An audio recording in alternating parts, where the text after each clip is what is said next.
Start कर दीजिए। Okay everyone, तो आज हम लोग रिएक्शन इंटरमीडिएट का फर्स्ट क्लास। तो जैसा कि आपको समझ में आ गया होगा रिएक्शन इंटरमीडिएट क्या होता है। तो जो during the course of reaction कुछ टाइम के लिए बनता है और उसके बाद कन्वर्टेड इनटू प्रोडक्ट, तो उसको हम लोग क्या बोलते हैं, reaction intermediate. It right?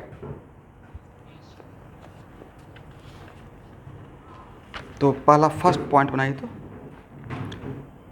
Reaction intermediate always appear on energy profile. Reaction intermediate always appear on an energy profile of a slow reaction.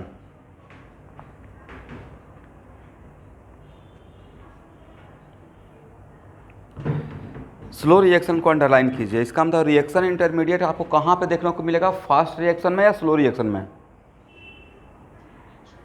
Slow reaction में। एक और पॉइंट बनाइए, energy of reaction intermediate is higher than substrate and product. Energy of reaction intermediate higher than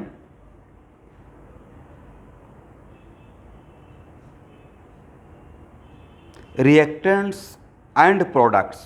substrate भी बोल सकते हैं, reactants and products.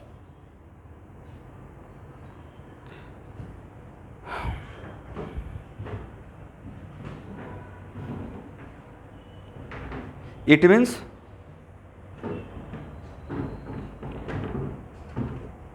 reaction intermediate present on the top of energy profile. Present on the top of energy profile.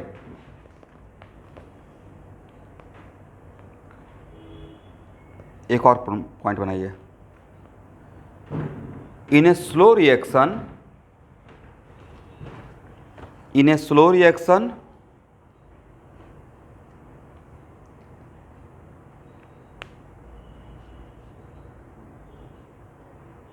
reactant converted into product. In a slow reaction, reactants converted into products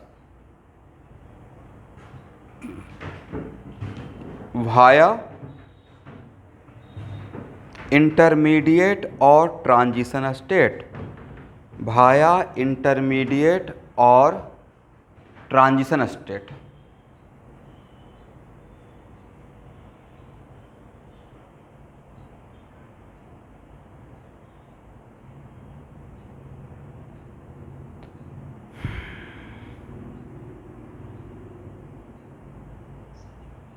yes, in a slow reaction, reactant converted into product via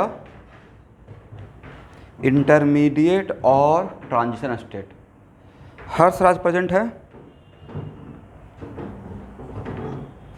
yes, class करते रहिएगा, miss मत कीजिएगा एक भी class, ठीक है हर्ष?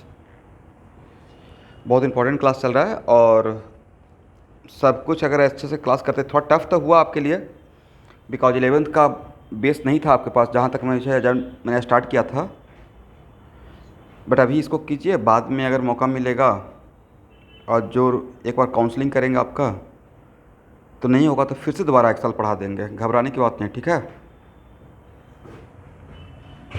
थोड़ा career making काम थोड़ा लॉन्ग प्रोग्राम होता है, टफ होता है, बट उसका रिजल्ट लॉन्ग लाइफ के लिए बहुत अच्छा रहता है। क्या बोले?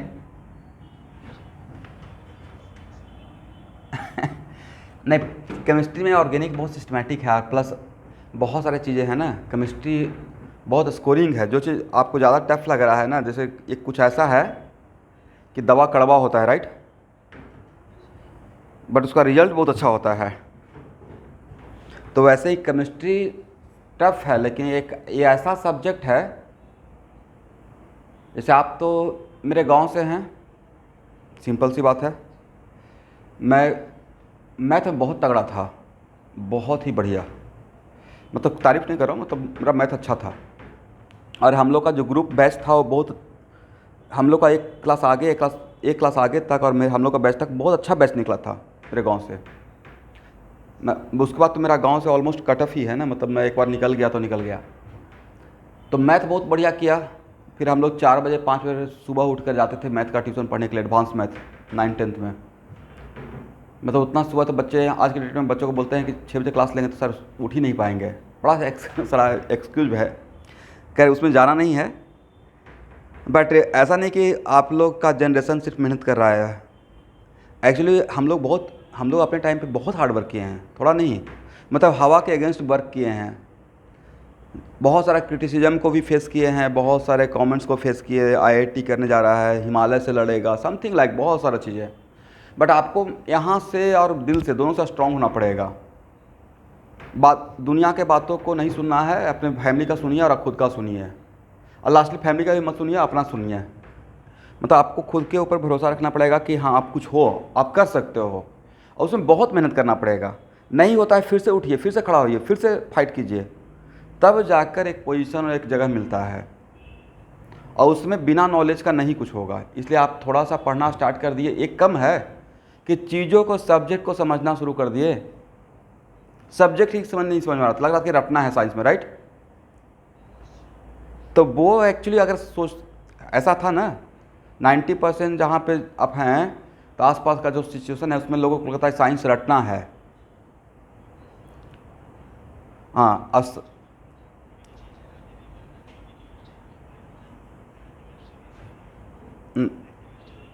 नहीं वो पटना जाइएगा, जो सारे टीचर से हम पढ़े हैं, जिसका नाम लेते रहते हैं, रटने का चीज़ नहीं है। और केमिस्ट्री सबसे ज़्यादा हाई स्कोरिंग सब्जेक्ट है, बहुत स्कोरिंग है। मतलब मेरा मैथ सबसे टॉप पे था, और जब आईआईटी की तैयारी किया तो मैं उल्टा कर दिया, केमिस्ट्री को सबसे टॉप पे कर दिया था, फिर फिजिक्स, मैथ को नंबर 3rd। जैसा सिचुएशन उसके अकॉर्डिंग प्लानिंग। एनीवे तो आप लगे रहिए, हो जाएगा सब कुछ। एनीवे और नहीं होगा तो मैं आपको फिर से 1 साल पढ़ाऊँगा, घबराने की बात नहीं है। तो रिएक्शन इंटरमीडिएट नहीं होगा तो गुवाहाटी बुला के 1 साल पढ़ा देंगे, बिल्कुल टेंशन फ्री रहिए, ठीक है। तो रिएक्शन इंटरमीडिएट मैंने क्या बोला एवरीवन? रिएक्शन इंटरमीडिएट मैंने बोला कि रिएक्शन इंटरमीडिएट कहाँ पे नज़र आएगा? स्लो रिएक्शन में, राइट। और स्लो रिएक्शन में भी कहाँ पे नज़र आएगा? एनर्जी प्रोफाइल पे नीचे या ऊपर? ऊपर नज़र आएगा, राइट, यस। तो एक्चुअल में तो सर रिएक्शन इंटरमीडिएट होता क्या है, पहले इस बात को समझ लेते हैं कि sir reaction intermediate how can be identify.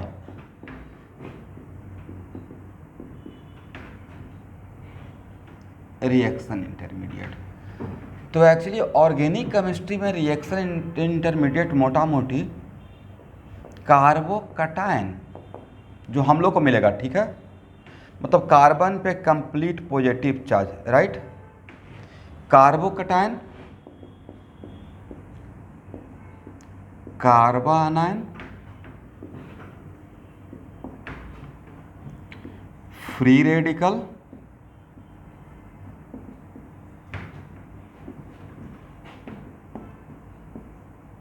Carbene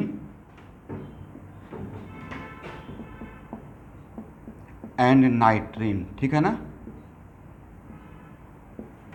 इन सब को हम लोग रिएक्शन इंटरमीडिएट बोलते हैं, ठीक है एवरीवन। कार्बोकटायन मतलब कार्बन पे कंप्लीट पॉजिटिव चार्ज, कार्बोनाइन मतलब कार्बन पे complete negative charge, free radical मतलब कार्बन का जितना भी वैलेंस इलेक्ट्रॉन है उसमें 1 इलेक्ट्रॉन बचा हुआ है। कार्बीन तो मैंने पढ़ा दिया और नाइट्रीन भी पढ़ा दिया, राइट, यस। तो ये सिचुएशन है, मतलब नाइट्रोजन अगर 4 बॉन्ड बनाए रहे, 2 बॉन्ड बनाए रहेगा और उस एक बॉन्ड बनाए रहेगा और उसका 4 वैलेंस इलेक्ट्रॉन बचा रहेगा, तो इसका हम लोग नाम नाइट्रीन दिए थे। तो these are generally these are the reaction intermediate, ठीक है एवरीवन। तो सर आप मैकेनिज्म में इतना बार ट्रांजिशन स्टेट बोलते रहते हैं, ट्रांजिशन स्टेट क्या है भाई? ट्रांजिशन स्टेट कुछ नहीं है जहाँ पे डेल माइनस और डेल प्लस दिखेगा, ठीक है, कंप्लीट पॉजिटिव और कंप्लीट निगेटिव नहीं, डेल माइनस और डेल प्लस। तो उस सिचुएशन को क्या बोलेंगे? आज के बाद ट्रांजिशन स्टेट, ठीक है ना यहाँ तक। चलिए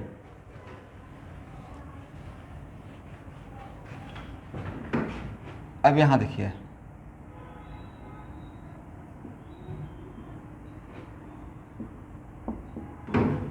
इसको लिख लेना है।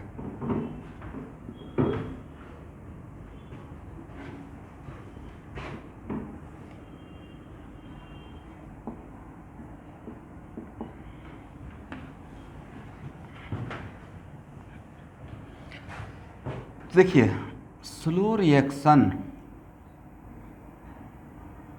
में रिएक्टेंट यहाँ पे है, प्रोडक्ट यहाँ पे है।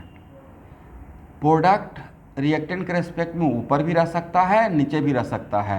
ये डिपेंड करेगा कि मेरा रिएक्शन एक्सोथर्मिक है या एंडोथर्मिक है, ठीक है ना। बट स्लो रिएक्शन ऑलवेज इस तरीके से उसका एनर्जी प्रोफाइल, इस तरीके से एनर्जी का लेवल जाता है। सर ऐसा क्यों? तो स्लो रिएक्शन को स्टार्ट करने के लिए सम मिनिमम एनर्जी का रिक्वायरमेंट होता है, ठीक है एवरीवन। एक केमिकल काइनेटिक्स में बहुत बढ़िया से पढ़ाया जाएगा आपका फिजिकल केमिस्ट्री में।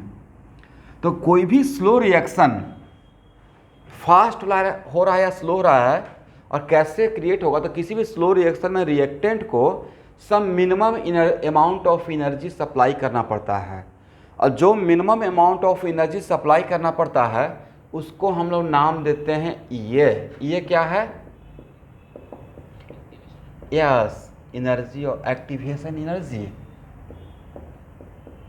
ये कुछ ऐसा है ना कि मान लेते हैं कि आप कोयला को जलाना चाह रहे हैं, बर्न करना चाह रहे हैं। डायरेक्ट माचिस का तीली लगाइएगा और कोयला के टुकड़े में नहीं जलेगा। उसको जलाने से पहले क्या होता है कि उसको थोड़ा सा उसके सराउंडिंग में थोड़ा सा लकड़ी, थोड़ा सा गोईठा, थोड़ा सा केरोसिन ऑयल डाल के थोड़ा गर्म करना पड़ता है, थोड़ा उसको एनर्जी देना पड़ता है इनिशियली। ये कुछ हजरा होता है ना, हनुमान जी वाला काम हो गया कि उनको पता है कि मेरा पावर कितना है, लेकिन पहले उनको याद दिलाना पड़ेगा। वंस इट स्टार्ट्स बर्निंग तो 2 घंटे तक चलते रहेगा। स्लो रिएक्शन का भी सेम सिचुएशन है। उसका रिएक्टेंट्स पार्टिकल्स को, जो रिएक्शन में पार्टिसिपेट करने वाला है, उसको मिनिमम अमाउंट ऑफ एनर्जी चाहिए। This is also known as threshold energy. जैसे कैसे होता है फोटो इलेक्ट्रिक इफेक्ट में थ्रेशोल्ड फ्रीक्वेंसी, राइट, वैसा ही कुछ है। और ये है एनर्जी बैरियर। इस एनर्जी बैरियर को क्रॉस कर दिए तो प्रोडक्ट में कन्वर्ट होगा, इस एनर्जी बैरियर को क्रॉस नहीं किए तो प्रोडक्ट में कन्वर्ट नहीं होगा। Okay everyone. तो भाई अगर ये एनर्जी बैरियर अगर बड़ा रहेगा तो और भी ज़्यादा एनर्जी देना पड़ेगा, मतलब पाथ और भी लॉन्ग हो जाएगा, राइट। इसका मतलब ये हुआ, और यहाँ पे कौन रहेगा? टॉप पे कौन रहेगा? टॉप पे रहेगा इंटरमीडिएट या ट्रांजिशन स्टेट। Okay everyone. तो जितना बड़ा ये एनर्जी बैरियर रहेगा उतना ही पाथ लॉन्ग होगा ना, शॉर्ट होगा या लॉन्ग होगा? लॉन्ग होगा। दिस इज द रीजन कि अगर एक्टिवेशन एनर्जी ज़्यादा तो रेट ऑफ रिएक्शन स्लो हो जाएगा। सर ऐसा क्यों? तो बाद में केमिकल काइनेटिक्स में एक फार्मूला आपको देंगे। केमिकल काइनेटिक्स जब पढ़ाएंगे तो उसमें एक फार्मूला है आर्हेनियस का, K = e⁻⁻ तो सर K क्या है? तो अभी बस जानिए कि जो केमिकल इक्विलिब्रियम में या आयनिक इक्विलिब्रियम में जो रेट कांस्टेंट बोलते थे, तो उसमें जो केमिकल इक्विलिब्रियम का था, इक्विलिब्रियम कांस्टेंट, वो एक्चुअली 2 कांस्टेंट का रेशियो था, फॉरवर्ड का और बैकवर्ड का, राइट। तो जो रेट कांस्टेंट है फॉरवर्ड का और बैकवर्ड का, वही एक्चुअली यहाँ पे रेट कांस्टेंट है। तो सर इसका एक्चुअल मीनिंग क्या होता है? एक्चुअल मीनिंग भाई होता है नंबर ऑफ इफेक्टिव कॉलिजन। मान लेते हैं कि कोई भी स्लो रिएक्शन में मॉलिक्यूल्स अगर प्रोडक्ट में कन्वर्ट हो रहा है तो ऐसे ही कन्वर्ट नहीं होता है, वो कन्वर्ट होने से पहले कोलिजन करता है। तो ये हो सकता है कि 1 सेकंड में 100 कोलिजन हो रहा हो और उसमें 70 ही प्रोडक्ट में कन्वर्ट हुआ, 30 नहीं हुआ। तो नंबर ऑफ इफेक्टिव कोलिजन पर सेकेंड हुआ 70, वही एक्चुअली क्या है, ठीक है। तो सर नहीं, मुझे और भी 70 से 80 चाहिए था, ज़्यादा चाहिए था नंबर ऑफ इफेक्टिव कोलिजन। तो ज़्यादा चाहिए था, तो जिसको प्रोडक्ट में कन्वर्ट हो रहा है उसको थोड़ा ज़्यादा एनर्जी दे दीजिए। हो सकता है कोई 30 जो यहाँ पे रह गया, यहाँ तक पहुँच ही नहीं पाया, तो थोड़ा एनर्जी दे देंगे, राइट, हीट कर देंगे, तो उसके पास एनर्जी ज़्यादा रहेगा। इस एनर्जी बैरियर को क्रॉस करेगा, प्रोडक्ट में ज़्यादा कन्वर्ट होगा। तो यहाँ पे एक्टिवेशन एनर्जी है। और यहाँ देखिए EA/RT। अब इसको लिखेगा नहीं है, this is not the right time. But 1 minute के लिए टेम्परेचर ज़्यादा करेंगे तो ए वैल्यू तो कम होगा, हाँ या ना? और ए वैल्यू कम होगा तो ए वैल्यू भी कम होगा, और ए वैल्यू कम होगा तो ए वैल्यू ज़्यादा हो जाएगा, और ए वैल्यू ज़्यादा होगा मतलब के ज़्यादा हो जाएगा। और के क्या था? नंबर ऑफ इफेक्टिव कोलिजन, मतलब प्रोडक्ट में ज़्यादा कन्वर्ट होगा, राइट। इसका मतलब टेम्परेचर बढ़ाने से कोई रिएक्शन स्लो हो रहा है तो उसको फास्ट करना है तो हीट करना स्टार्ट कर दीजिए, तब भी रिएक्शन फास्ट हो जाएगा। सर और कोई उपाय? तो भाई एक और उपाय है कि अभी आपका एनर्जी बैरियर कम है, थोड़ा एनर्जी बैरियर, अभी एनर्जी बैरियर यहाँ है, एनर्जी बैरियर को यहाँ से यहाँ कर दीजिए, ठीक है। यहाँ पे है, यहाँ से यहाँ कर देंगे, इज इट राइट?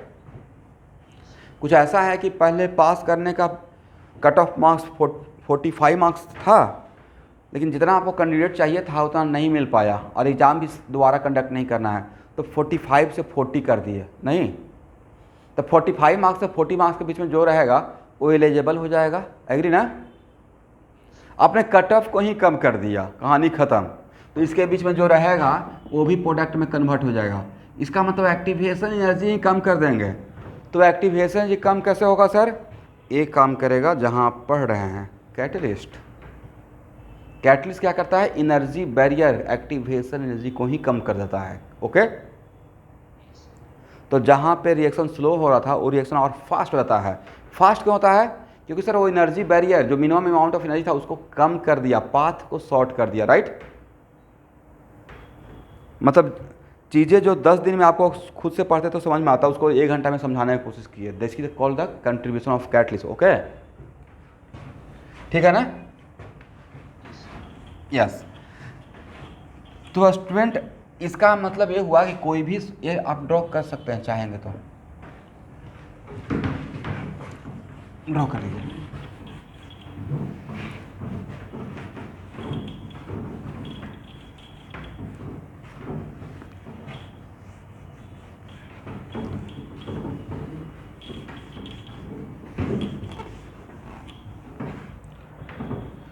तो यहाँ देखिए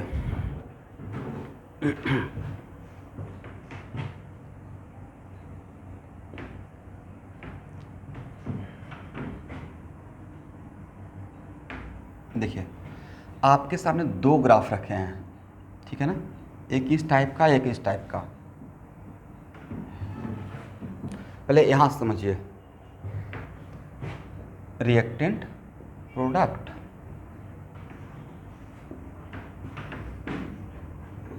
रिएक्टेंट प्रोडक्ट। इस ग्राफ में अगर माइन्यूटली ऑब्जर्व कीजिएगा टॉप पे, तो टॉप पे क्रेस्ट भी है और ट्रफ भी है। किसको क्रेस्ट बोलते हैं, किसको ट्रफ बोलते हैं? इसको क्या बोलते हैं? फास्ट।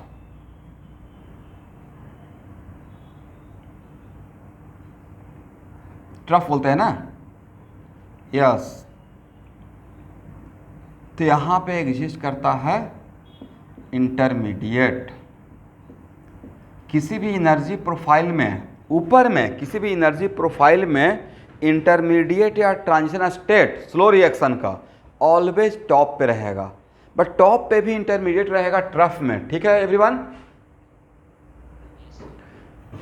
और इसको क्रेस्ट बोलते थे ना, क्या बोल रहे हैं? क्रेस्ट, राइट, वेब में। यहाँ पे होता है ट्रांजिशन स्टेट, यहाँ पे क्या रहेगा? ट्रांजिशन स्टेट, करेक्ट है ना? ये जो मैं ग्राफ दिखा रहा हूँ उस पर डीकेसी में क्वेश्चन है, इसलिए मैं इस पर टाइम दे रहा हूँ। तो सर यहाँ पे तो ट्रफ है नहीं, तो यहाँ पे क्रेस्ट है, देखिए तो ट्रफ नहीं है बट क्रेस्ट तो है। How many? 1। इसका मतलब यहाँ पे इंटरमीडिएट एग्जिस्ट नहीं करेगा। तो क्वेश्चन ऐसे आ जाएगा, ऐसे ग्राफ दिया जाएगा, potential energy versus reaction coordinate, मतलब रिएक्शन बढ़ रहा है कहाँ से कहाँ? रिएक्टेंट से प्रोडक्ट में, और ऐसा ग्राफ दिया जाएगा, पूछा जाएगा हाउ मेनी इंटरमीडिएट। तो इसमें अगर ये देकर पूछा जाएगा हाउ मेनी इंटरमीडिएट, आपका आंसर क्या रहेगा? 0, right. Only transition state exist. और अब तो आप इस बात को डिनाई भी नहीं कर सकते हैं, क्योंकि थोड़ा बहुत रिएक्शन का कॉन्सेप्ट भी आपके पास है। SN2 में इंटरमीडिएट था, नहीं था, सिर्फ क्या था, ट्रांजिशन स्टेट, राइट। E2 में इंटरमीडिएट था, नहीं था, सिर्फ ट्रांजिशन स्टेट था E2 बीटा एलिमिनेशन का।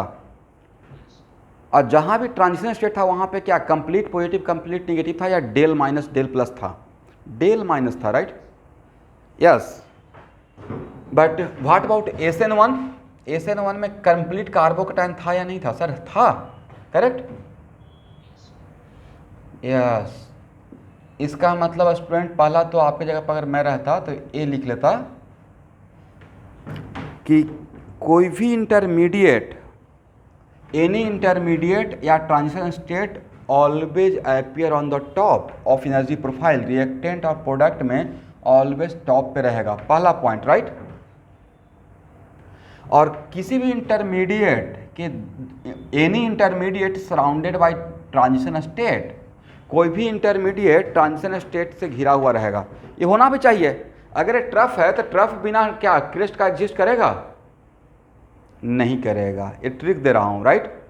इसका मतलब है कि अगर इस एग्जाम्पल को देखिएगा तो इंटरमीडिएट 1 है तो ट्रांजिशन स्टेट कितना है? 2 है, राइट। इसका मतलब क्या, यहाँ से हम लोग एक फार्मूला बना सकते हैं, number of transition state equal to number of intermediate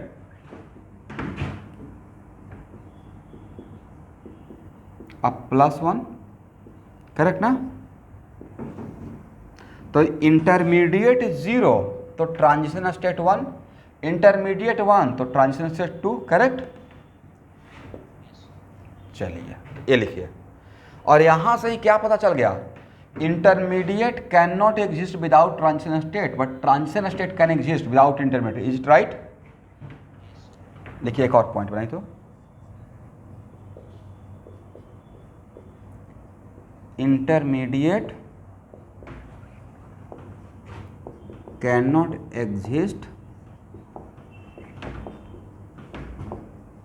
without transition state but transition state can exist without intermediate, ठीक है ना।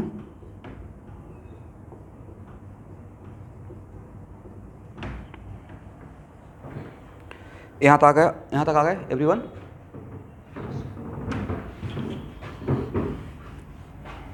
एक और पॉइंट लिखिएगा। तो देखिए एक बहुत बढ़िया एक एग्जाम्पल एकदम बिल्कुल सूटेबल है, इस पर सेट कर जाता है, खास करके जो बच्चे गुवाहाटी के हैं उनके लिए। आप यहाँ के ज्योग्राफी से वाकिफ़ हैं तो गुवाहाटी से अगर सिलचर जाना है तो जानते हैं कि नहीं कि भाया, अगर और बस से जाना है तो बस शिलोंग के थ्रू जाती है। यस, तो आपको जाना है गुवाहाटी से सिलचर भाया शिलोंग। अब प्लानिंग क्या बन गया कि शिलोंग में हम लोग थोड़ा देर रुक कर चाय पानी करेंगे, खाना पीना नाश्ता वगैरह करेंगे, बट वहाँ पे परमानेंटली नहीं रुकना है, जाना कहीं और है, राइट। तो आप यहाँ गए और थोड़ा देर के लिए कहाँ पे रुक गए? शिलोंग में। बट क्या आपने परमानेंटली रुक गया? नहीं सर, वहाँ पे थोड़ा देर के लिए रुके हैं, लेकिन हम लोग को जाना तो यहाँ से यहाँ है। और ये भी पता है ज्योग्राफी में कि शिलोंग गुवाहाटी और सिलचर के रिस्पेक्ट में थोड़ा ऊंचाई पे है, ऊपर है, जहाँ तक मुझे पता है, राइट। यस, तो ये बिल्कुल सेट कर गया। तो इसका मतलब आपने यहाँ देर के थोड़ा देर के लिए रुका, इसका मतलब मैं आपको क्या समझाना चाह रहा हूँ, intermediate can be isolated for some time but transition state can not be isolated. तो ट्रांजिशन स्टेट क्या है सर? हम लोग का दिमाग का उपज है, imaginary concept, right. But intermediate is a real concept, it can be isolated for some time, correct ना।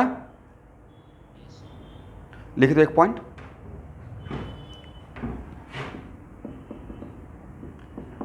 Transition state is imaginary concept, transition state is imaginary concept but intermediate can be isolated for some time in some cases, but intermediate can be isolated for some time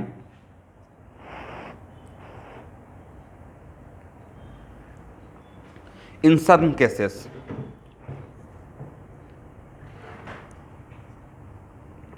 ठीक है ना?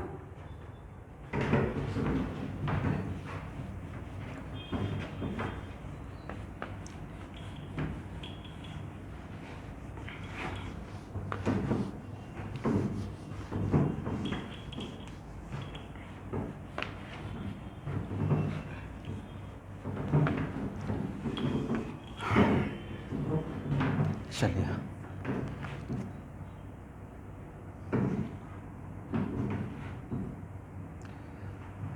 तो यहाँ पे देखिए, it is very important to note that यहाँ से यहाँ तक का जर्नी डायरेक्ट रहा या ब्रेक जर्नी हो गया। थोड़ा देर के लिए आपने रुका ना, या कंटिन्यू चलते रहा?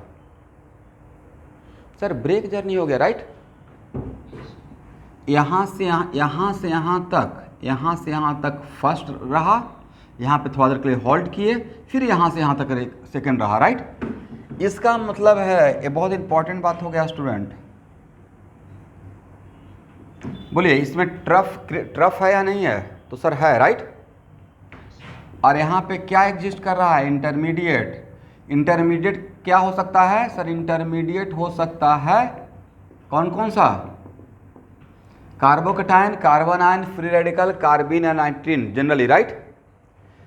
तो इंटरमीडिएट पे थोड़ा देर के लिए रिएक्शन रुकता है, ऐसे मान लीजिए। तो यहाँ से यहाँ तक रिएक्टेंट से, अगर यहाँ पे how many trough? Only one. Then how many intermediate? One, right? तो यहाँ से यहाँ तक को फर्स्ट स्टेप बोलेंगे। हम लोग बोलते हैं ना, कोई रिएक्शन 2 स्टेप में हो रहा है। यहाँ से यहाँ तक का फर्स्ट स्टेप बोलेंगे, और यहाँ से यहाँ तक को सेकेंड स्टेप बोलेंगे। इसका मतलब यहाँ से आपने क्या, कितना बढ़िया बात सीख लिया। 1 इंटरमीडिएट तो कितना स्टेप का रिएक्शन? 2 स्टेप का रिएक्शन। तो 2 इंटरमीडिएट रहेगा तो 3 नहीं, 3 स्टेप रहेगा।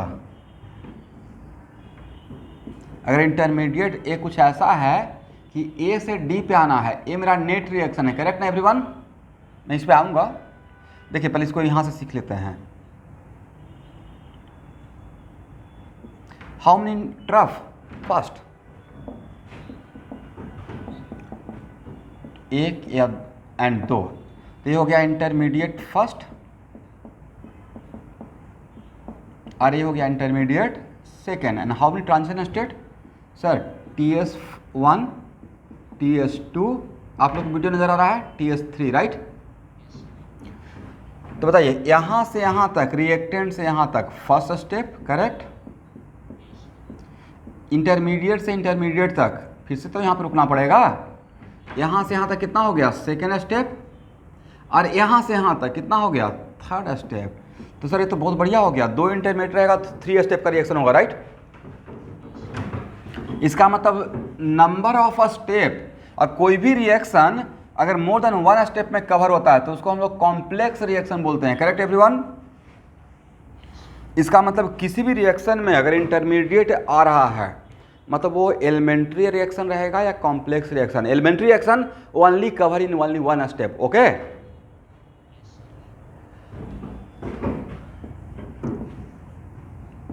यहाँ देखिए, इसमें ट्रफ मैंने दिखाया, देखिए तो ट्रांजिशन स्टेट, इंटरमीडिएट है ही नहीं, तो क्या यहाँ पे हम लोग रुक पाएंगे? नहीं रुक पाएंगे। इसका मतलब कितना, यहाँ से यहाँ तक को कंप्लीट 1 स्टेप ही बोलेंगे। फर्स्ट स्टेप कहाँ से कहाँ तक कवर होगा?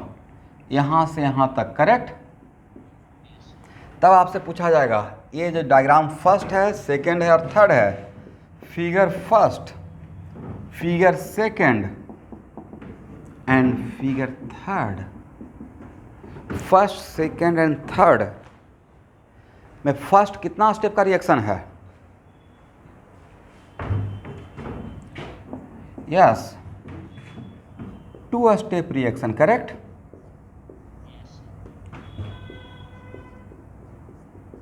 एक कितना स्टेप? 3 step reaction. और एक कितना स्टेप? 1 step reaction. समझ गए? तो क्या आज के बाद एनर्जी प्रोफाइल देखकर क्या आप एटलीस्ट इतना तो बोल सकते हैं ना कि मेरा रिएक्शन कितना स्टेप का है? तो कहाँ से कहाँ के बीच में इंटरवल तोड़ना है, इंटरमीडिएट पे तोड़ना है, राइट, ब्रेक करना है। चलिए ड्रॉ कर लीजिए और माइंडफुली ऑब्जर्व कीजिए। तो जहाँ पे इंटरमीडिएट रहता है, जहाँ पे इंटरमीडिएट एग्जिस्ट करेगा, तो transition state, one of the transition, one intermediate दो ट्रांजिशन स्टेट से घिरा रहेगा, right, surrounded by one intermediate surrounded by two transition state. तो एक क्या मिलेगा उस इंटरमीडिएट के जस्ट बिफोर, और एक क्या मिलेगा उस इंटरमीडिएट के जस्ट आफ्टर, करेक्ट ना। ड्रॉ कीजिए, हो जाएगा तो बोलिएगा।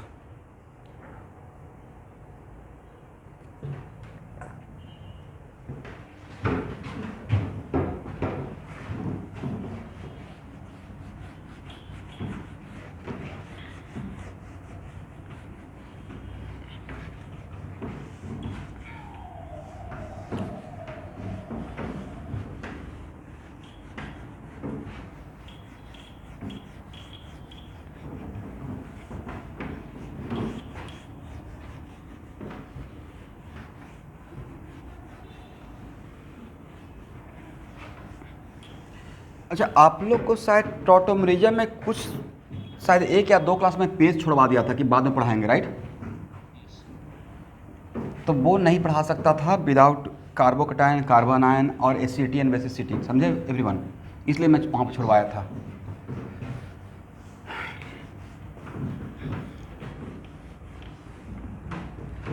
चलिए यहाँ तक तो आपको समझ में आ गया। इसको एक एग्जाम्पल से हम लोग समझते हैं।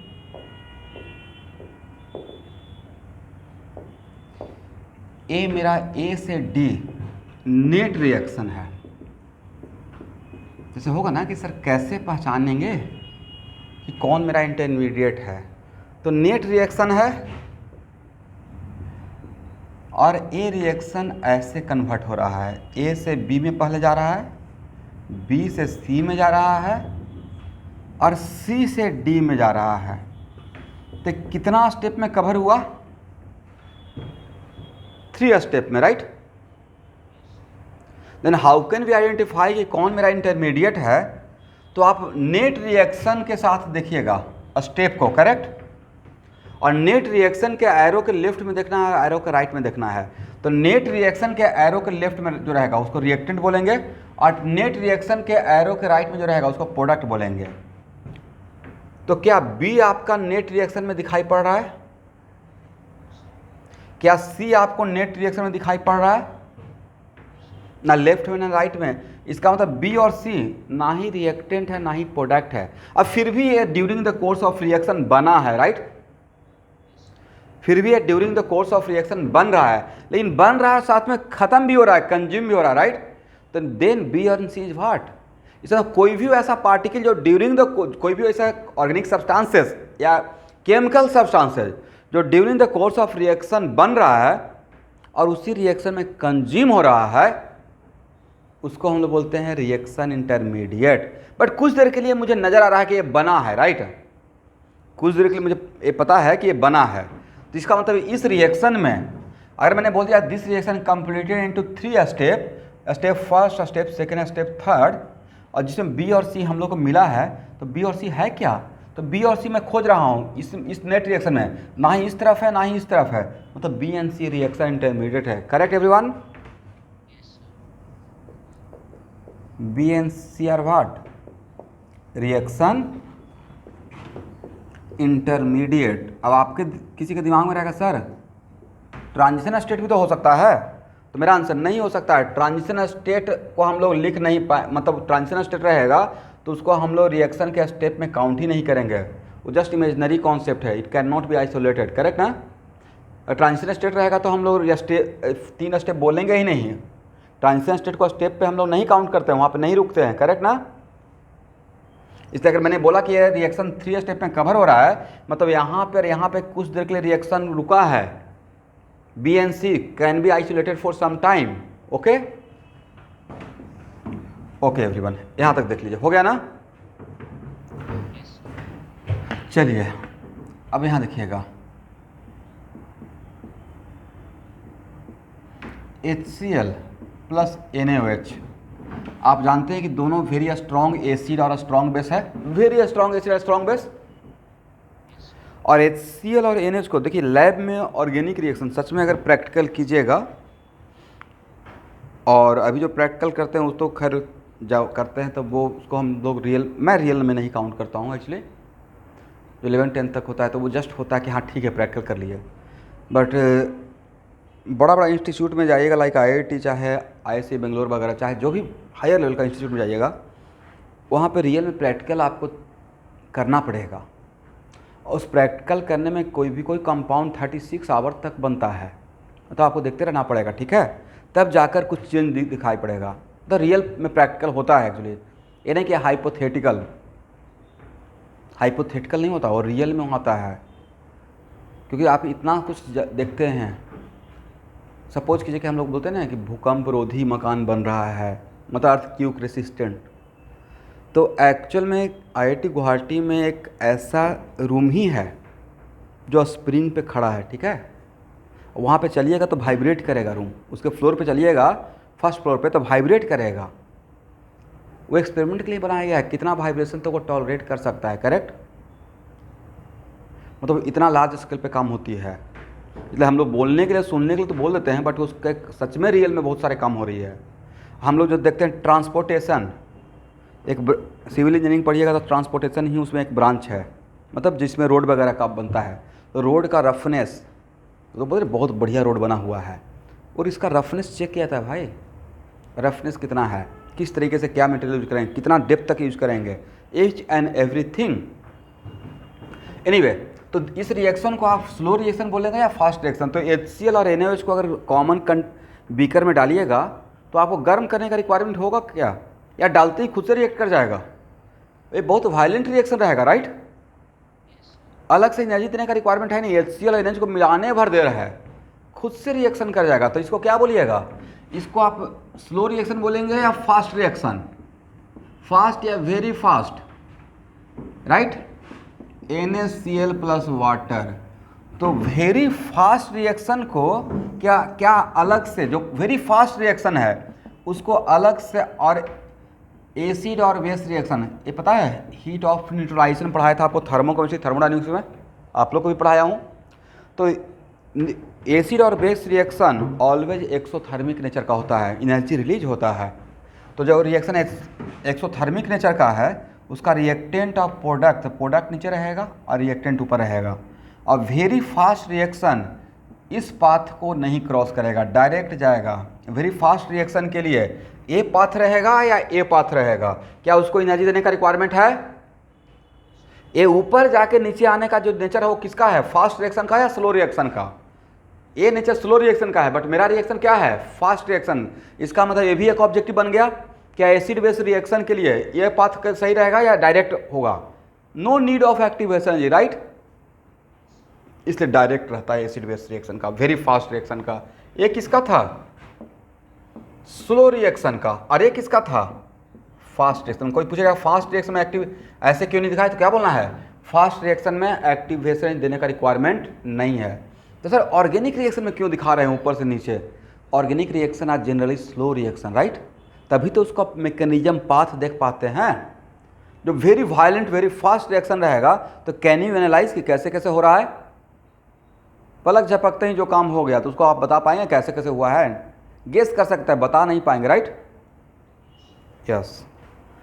तो फास्ट रिएक्शन का एनर्जी प्रोफाइल ऐसे रहेगा, स्लो रिएक्शन ऊपर जाके नीचे जाएगा, ठीक है। चलिए दिखा दीजिए।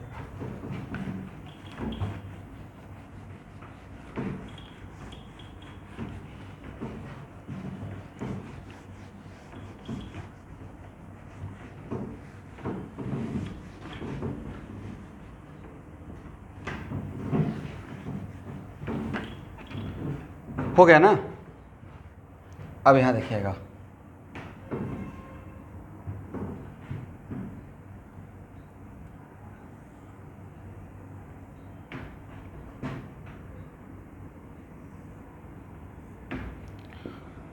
कभी कभी ए वाला पार्ट ऊपर भी रहेगा, ये मेरा मैटर नहीं कर रहा है। मैटर कर रहा है कि आप इस एनर्जी प्रोफाइल को पढ़िए, एक कितना स्टेप का रिएक्शन हो सकता है, जितना अभी तक, यस। और how many intermediate, 1, and how many transition state, first and second, correct. तो स्टूडेंट यहाँ देखिएगा, ध्यान से देखिए,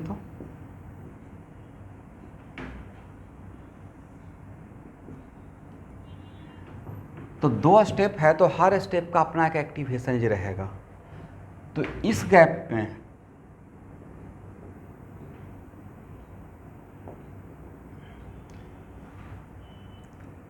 ये है एक्टिवेशन एनर्जी किसका, फर्स्ट स्टेप का, राइट। और इसको रिएक्टेंट से कंपेयर करेंगे, नॉट प्रोडक्ट से। और ये एक्टिवेशन जी है किसका, सेकेंड स्टेप का, करेक्ट ना। किसका एक्टिवेशन ज़्यादा लग रहा है आपको, फर्स्ट स्टेप का, राइट। और किसका एक्टिवेशन कम लग रहा है, सेकेंड स्टेप का। तो जिसका एक्टिवेशन यहाँ से जब कंपेयर करेंगे, तो रिएक्टेंट से जब कंपेयर करते हैं, देखिए टीचर क्या करता है, टफ चीज़ों को आसान भाषा में बताता है। तो जिसका एक्टिवेशन एनर्जी रिएक्टेंट के रेस्पेक्ट में ट्रांजिशन स्टेट का अगर इंटरमीडिएट एग्जिस्ट कर रहा है, तो ऑब्वियसली अगर 1 इंटरमीडिएट रहेगा तो 2 ट्रांजिशन स्टेट होगा, ये 2 स्टेप का रहेगा। यहाँ से यहाँ तक को हम लोग क्या बोलेंगे, फर्स्ट स्टेप, करेक्ट। और यहाँ से यहाँ तक को क्या बोलेंगे, सेकेंड स्टेप। तो जिसका एक्टिवेशन ज़्यादा रहेगा वो स्लो स्टेप रहेगा, और जिसका एक्टिवेशन कम रहेगा वो फास्ट स्टेप रहेगा। मतलब ये एनर्जी डायग्राम देकर आपसे पूछ लेंगे कि कौन सा स्टेप स्लो है, कौन सा स्टेप फास्ट है। तो बताइए इस एनर्जी डायग्राम में कौन सा स्टेप स्लो है, एक्टिवेशन ज़्यादा, तो क्या रहेगा, रिएक्शन वो स्टेप स्लो रहेगा, करेक्ट ना। इसका मतलब है कि मेरा फर्स्ट स्टेप स्लो रहेगा और सेकेंड स्टेप क्या रहेगा, फास्ट रहेगा। और जो स्टेप दो ही स्टेप का, यार ये कितना स्टेप का रिएक्शन, ये भी पूछ जाएगा 2 स्टेप का। तो विच स्टेप इज RDS, पढ़ाए है ना थोड़ा सा। तो फर्स्ट स्टेप RDS होगा, राइट। चलिए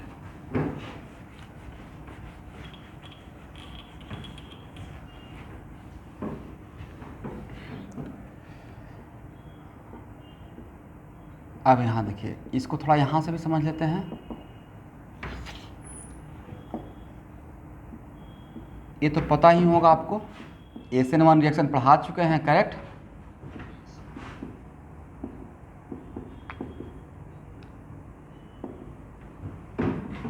और SN1 रिएक्शन जनरली कैसे होता है, तो सर ऐसे होता है, पहले ये ब्रेक करता है, राइट, और लिविंग ग्रुप चला जाता है, करेक्ट ना एवरीवन। तो ये मेरा फर्स्ट स्टेप था, और फर्स्ट स्टेप में क्या बना, कार्बोकैटायन, और कार्बोकैटायन का हम लोग नाम क्या दे दिए, इंटरमीडिएट, इज इट राइट। और सेकेंड स्टेप में क्या होता है, combination of carbocation and nucleophile, right. ये है मेरा सेकेंड स्टेप। और आपको पता ही होगा कि इसको मैं स्लो बोला था और इसको मैंने फास्ट बोला था, राइट। इसका मतलब है कि अगर SN1 रिएक्शन का एनर्जी प्रोफाइल अगर बनाना है, देखिए कैसे ऑब्जेक्टिव जी मेन का डेप्थ में आएगा।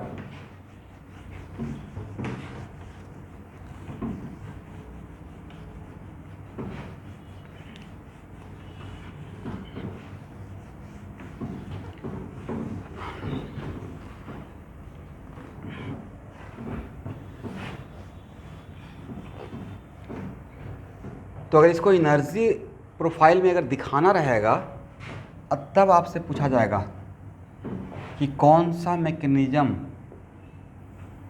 SN1 का करेक्ट है। पहला तो डायग्राम ए बना दिया जाएगा एनर्जी प्रोफाइल का, reaction coordinate, A first diagram ए।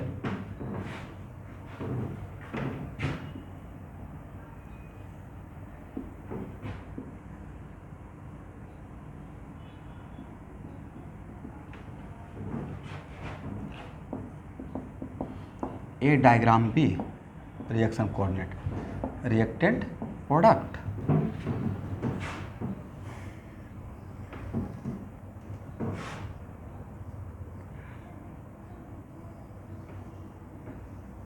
और एक डायग्राम ये बना दिया जाएगा, रिएक्शन प्रोडक्ट।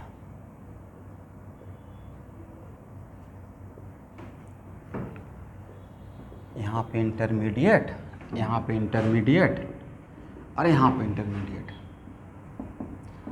और डी में नॉन ऑफ दीज।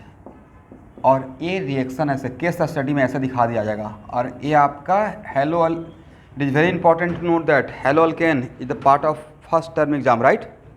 हालांकि इतना डेप्थ में नहीं आएगा, ये क्वेश्चन एडवांस के लेवल का हो गया, इवन कि इसको मैं नीट का लेवल का भी काउंट में नहीं करता हूँ। बट अभी आप बता सकते हैं, जितना मैंने अभी पिछले 1 आवर में आपको डील किया, तो इसके अकॉर्डिंग कौन सा ग्राफ इसको सूट करता है? सी, राइट। ए सूट क्यों नहीं करता है सर? इसमें ए स्टेप स्लो हो गया, राइट, और ए फास्ट हो गया। ए के नहीं सर, दोनों का इक्वल रेट हो गया, बट इसमें फर्स्ट स्टेप स्लो हो गया और सेकंड स्टेप फास्ट हो गया, और वही तो वहाँ पे था।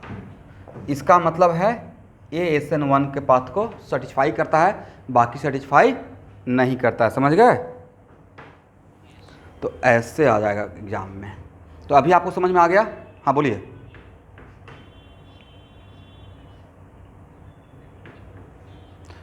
ऊपर नीचे बिल्कुल हो सकता है।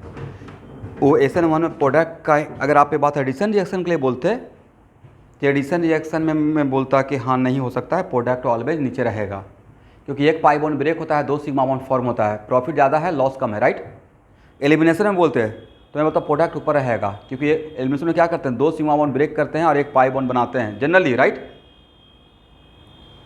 बट सब्स्टिट्यूशन में क्या होता है, एक सिग्मा बॉन्ड ब्रेक होता है, एक सिग्मा बॉन्ड फॉर्म होता है। तो हो सकता है जो ब्रेक कर रहे हैं उसमें एनर्जी कम खर्च हुआ, एक ब्रेक करेंगे, एक फॉर्म करेंगे, और एक जो बनेगा उसमें हो सकता है एनर्जी ज़्यादा रिलीज हो जाए, एक्सोथर्मिक नेचर का होगा। हो सकता है कि ब्रेक करने में कम खर्च हो, ब्रेक करने में ज़्यादा खर्च हो गया हो, और बनने में बॉन्ड फॉर्म में कम एनर्जी रिलीज हुआ हो, एंडोथर्मिक नेचर का हो सकता है। दैट्स वाई ये रिएक्टेंट और प्रोडक्ट का जो लेवल है ऊपर नीचे SN1 में हो सकता है। ये बात एडिशन के लिए बोलते हैं तो मैं ऑलवेज बोलता कि एडिशन में ऑलवेज प्रोडक्ट नीचे रहेगा। जब रिएक्शन पढ़ाना शुरू करेंगे एडिशन रिएक्शन का, बहुत सारा एडिशन रिएक्शन आपको पढ़ना है अल्केन और अल्किन में, ठीक है, तो प्रोडक्ट ऑलवेज नीचे रहेगा, ऑलवेज प्रॉफिट होता है, ठीक है ना। एलिमिनेशन का बोलते हैं तो प्रोडक्ट ऑलवेज ऊपर रखते हैं, एंडोथर्मिक नेचर का, तभी तो एलिमिनेशन में हीट करना पड़ता है, correct. High temperature favour elimination reaction.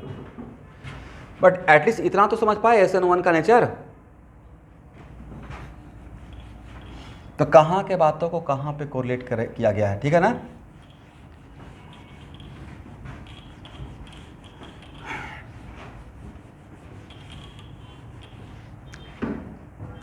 अब इसको थोड़ा सा और हम लोग एनालाइज करते हैं।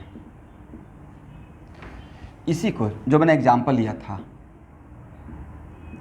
तो स्टूडेंट सर आपने बताया था कि जहाँ पे 1 इंटरमीडिएट होता है, 1 इंटरमीडिएट, वहाँ पे 2 ट्रांजिशन स्टेट होता है, राइट।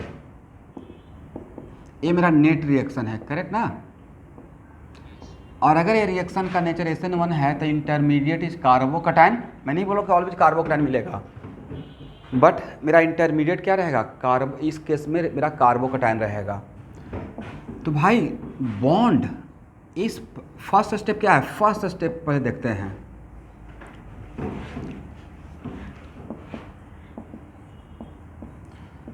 आप ऐसे मानिए कि bond is just like spring, correct ना, just like rubber, natural rubber, फटाक से नहीं टूटता है, पहले दूर जाता है। इसका मतलब अगर यहाँ पे लिविंग ग्रुप को जाना होगा तो पहले इस टाइप का यहाँ से ये बॉन्ड प्लस इलेक्ट्रॉन लेकर जाना स्टार्ट करेगा। तो लेकर जाना स्टार्ट करेगा तो पहले सिंगल बॉन्ड से पार्शियल सिंगल बॉन्ड में कन्वर्ट हुआ होगा, राइट। और डेल माइनस डेल प्लस के सिचुएशन में आएगा, ठीक है एवरीवन।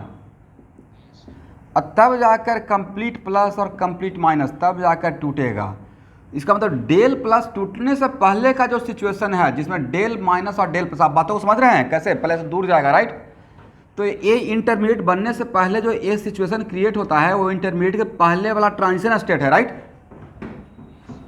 और सेकेंड स्टेप को समझिए, तो सेकेंड स्टेप में R प्लस और न्यूक्लियोफाइल क्या लगता है, ऑल ऑफ सडन जुड़ जाएगा, पहले ये पास आएगा, राइट। और इसको इस साथ बॉन्ड बनाएगा तो पहले डोनेट करना स्टार्ट करेगा। तो जैसे जैसे ये देगा वैसे वैसे इसका पॉजिटिव चार्ज कम होगा और इसका निगेटिव चार्ज भी कम होगा और बॉन्ड फॉर्म होना स्टार्ट होगा। करेक्ट। डेल प्लस और न्यूक्लियोफाइल पे क्या, डेल माइनस, और तब जाकर एक कंप्लीटली बॉन्ड बन जाएगा। ठीक है। तो ये जो सिचुएशन क्रिएट होगा वो इंटरमीडिएट के बाद वाला ट्रांजिशन स्टेट का है। तो मैंने बताया था ना कि अगर वन इंटरमीडिएट है तो दो ट्रांजिशन स्टेट बनता है, एक पहले और एक बाद में। करेक्ट। तो if one intermediate then how many transition state, first, दो, एक फर्स्ट स्टेप में मिलेगा और एक सेकेंड स्टेप में मिलेगा। राइट। देखिए यहाँ पे अगर एक करेक्ट है तो यहाँ पे ट्रांजिशन स्टेट है और यहाँ पे ट्रांजिशन स्टेट है। राइट। ये जो ट्रांजिशन स्टेट है वो फर्स्ट स्टेप का ट्रांजिशन स्टेट है और ये जो ट्रांजिशन स्टेट है वो सेकेंड स्टेप का है। तो one intermediate then two transition state, क्या both transition state exist in the same step reaction या अलग अलग स्टेप में, एक जस्ट बिफोर फर्स्ट स्टेप में, एक जस्ट आफ्टर सेकेंड स्टेप में। राइट। और मेरा जो SN1 में है उसमें किस ट्रांजिशन स्टेट का एनर्जी लेवल कम रहेगा, तो सेकेंड स्टेप का कम रहेगा, फर्स्ट स्टेप का ज़्यादा रहेगा। ये भी ऑब्जेक्टिव में पूछ लिया जाएगा। ठीक है, एडवांस टाइप के एग्जाम में। करेक्ट ना। तो एटलीस्ट एनर्जी प्रोफाइल तो स्लो रिएक्शन का, ऑर्गेनिक केमिस्ट्री का समझ में आ गया। कौन किसके बिना एग्जिस्ट कर सकता है और कौन किसके बिना एग्जिस्ट नहीं कर सकता है। Transition state can exist without intermediate but intermediate can not exist without transition state. Is it right. और अब तो किसी भी रिएक्शन में अगर मैं एनर्जी प्रोफाइल ड्रॉ करूंगा, SN1 हो या SN2 हो, अगर SN2 को आज के बाद अगर SN2 का, तो SN2 कितना स्टेप का था जरा बता सकते हैं। One step. तो SN2 का एनर्जी प्रोफाइल नहीं लेता है सर। अगर SN2 का मुझसे पूछिएगा तो एनर्जी प्रोफाइल तो मैं खुद से ड्रॉ कर सकता हूँ, समथिंग लाइक दिस। इसमें ट्रफ रहेगा ही नहीं। राइट। सिर्फ ट्रांजिशन स्टेट रहेगा। करेक्ट ना। तो दिस इज द, अगर एनर्जी प्रोफाइल का बात करें SN2 का, ऐसा एनर्जी प्रोफाइल रहेगा। करेक्ट है एवरीवन। तो हो सकता है कि दो ऑप्शन दे दें, ऐसे एनर्जी प्रोफाइल दिखा दें और तब बोले कौन सा एनर्जी प्रोफाइल SN1 को सूट करेगा और कौन सा एनर्जी प्रोफाइल SN2 को। तो जिसमें इंटरमीडिएट रहेगा वो SN1 के लिए और जिसमें इंटरमीडिएट नहीं रहेगा वो SN2 के लिए, और जिसमें इंटरमीडिएट रहेगा उसमें भी फर्स्ट स्टेप का ट्रांजिशन स्टेट ऊपर रहेगा और सेकेंड स्टेप का नीचे रहेगा। तब हम लोग बोलेंगे कि ये SN1 के लिए सूटेबल है। Is it right. चलिए, तो देखिए था कुछ नहीं बट एक्चुअली सोचिएगा तो बहुत कुछ था। मतलब हम लोग एनर्जी प्रोफाइल को समझने की कोशिश कर रहे हैं, फास्ट रिएक्शन का या स्लो रिएक्शन का, स्लो रिएक्शन का। करेक्ट। हाँ, रिएक्शन कोऑर्डिनेट RC में लिख रहा हूँ, रिएक्शन कोऑर्डिनेट। तो कैसे हम लोग X वर्सेस T बोलते हैं तो टाइम बढ़ रहा है, वैसे ही रिएक्शन कोऑर्डिनेट बढ़ रहा है, रिएक्टेंट से प्रोडक्ट की तरफ जा रहा है। राइट। उसी को RC बोल रहा हूँ। ठीक है।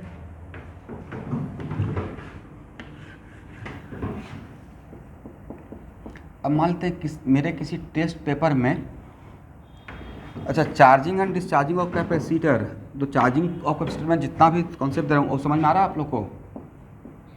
बहुत आराम से पढ़ा रहे हैं और उसको ध्यान से देखिएगा भाई, क्योंकि जहाँ तक फिजिक्स मैं लेके चलूँगा तो पूरा HCV वगैरह करवाते हुए चलूँगा, तो वहाँ तक का तो क्वेश्चन कितना भी लेवल का पूछेंगे वो तो JEE मेन से तो ऊपर रहेगा नहीं, पक्का श्योर है। और JEE मेन का लेवल भी मुझे बच्चा टाइप का दिखता है, बहुत टफ उसमें क्वेश्चन आता नहीं है जिस लेवल से मैं डील करता हूँ क्लासरूम में प्रॉब्लम को लेकर। तो मेरा इंटेंशन रहता है कि सिर्फ ख़त्म नहीं करना है, चीज़ों को समझा कर ख़त्म करना है। मतलब जो क्लास ले रहे हैं तो उसमें यूज़फुल टाइम हो, मतलब बच्चे को समझ में आना चाहिए। ऐसा नहीं कि ख़त्म भी कर दिया बच्चा वहीं पे है जहाँ से स्टार्ट किए थे। तो फिजिक्स भी उतना ही इंटरेस्टिंग है, ऑर्गेनिक केमिस्ट्री, सारा सब्जेक्ट साइंस का जो ले रहे हैं इंटरेस्टिंग है, स्कोरिंग भी है। तो बातों को समझते हुए आगे बढ़ना है, और चाहते तो उसको 10 मिनट में कवर कर सकते थे, लेकिन देखते हैं उसमें चार्जिंग ऑफ कैपेसिटर में भी कितना बात समझने को था, और उसमें बहुत सारा प्रॉब्लम लेंगे, कम से कम मिनिमम 10 तो प्रॉब्लम पक्का करवाऊंगा ही सिर्फ चार्जिंग एंड डिस्चार्जिंग पे, कि कैसे प्रॉब्लम को सॉल्व करते हैं। ठीक है। चलिए यहाँ देखिएगा, अगर ऐसा रहता,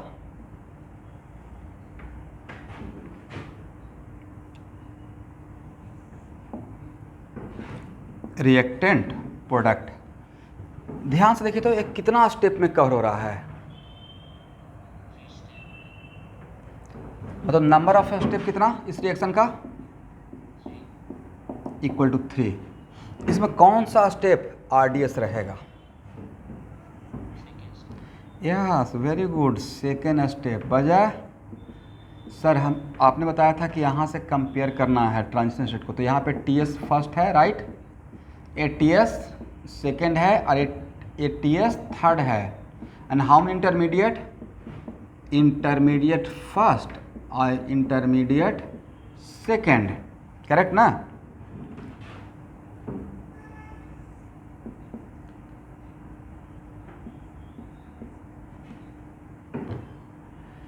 तो इसमें मेरा यहाँ से यहाँ तक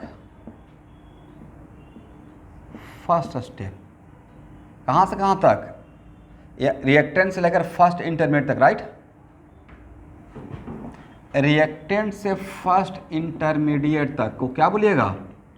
फर्स्ट स्टेप। एग्री ना एवरीवन? और इंटरमीडिएट फर्स्ट से इंटरमीडिएट सेकेंड तक क्या बोलिएगा? Second step. एग्री है? और इंटरमीडिएट सेकेंड से लेकर प्रोडक्ट तक क्या बोलिएगा? Third step, right, okay. इसमें which one is RDS? Second step is RDS। ये है मेरा रेट डिटर्मिनिंग स्टेप, करेक्ट है यहाँ तक? अब यहाँ पे इस डायग्राम से आपने क्या ऑब्जर्व किया? देखिए इस डायग्राम से मैंने जो ऑब्जर्व किया कि खुदा ना खास्ते कल के डेट में नहीं, इसी चैप्टर में एक्चुअली होगा, जिसका हम लोग हेडिंग देंगे रीअरेंजमेंट ऑफ कार्बोकैटायन। कितना बार मैं बोल भी रहा होगा।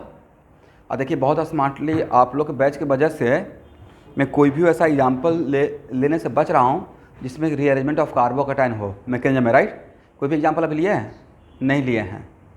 ये मेरा अपना एक ट्रिक था कि बिना वो एग्जाम्पल लिए हुए चीज़ों को समझाते रहना है।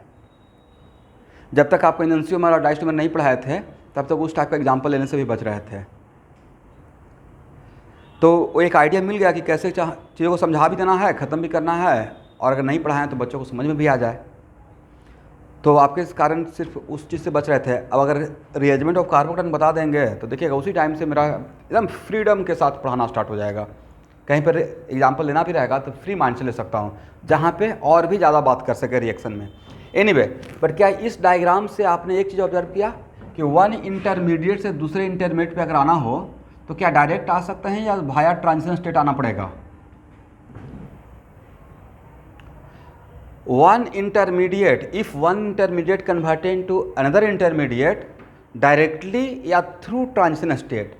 सर ये ट्रफ से ट्रफ पे जाना है, बिना क्रेस्ट के नहीं जा पाएंगे, राइट। लिखिए नोट्स, लिखिए from this diagram we observe that, from this diagram we observe that one intermediate converted into other intermediate via transition state. One intermediate converted into another intermediate via transition state. Is it right?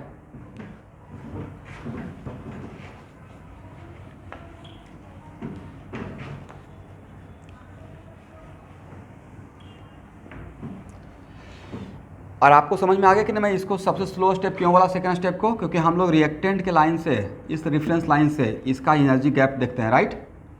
और जिसका energy gap सबसे बड़ा दिखता है वो step को सबसे slow में काउंट करते हैं। ठीक है एवरीवन?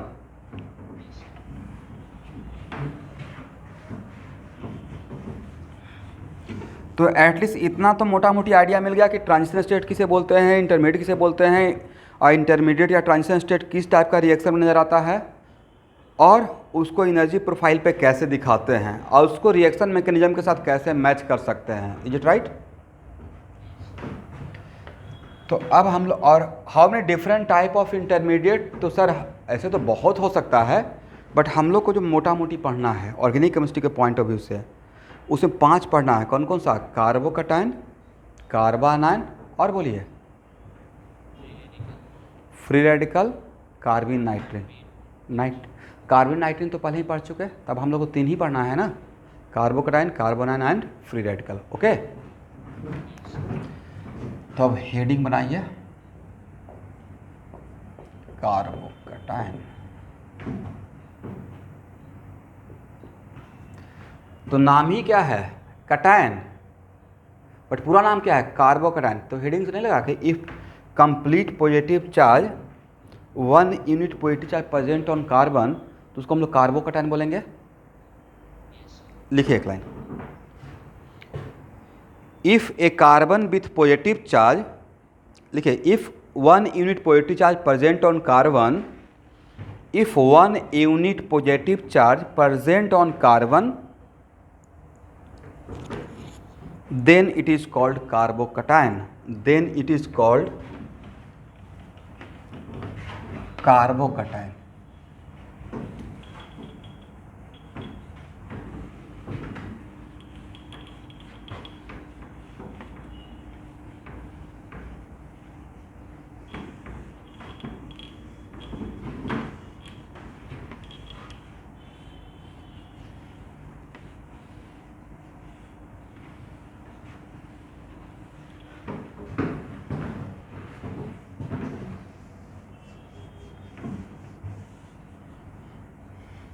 ठीक है ना।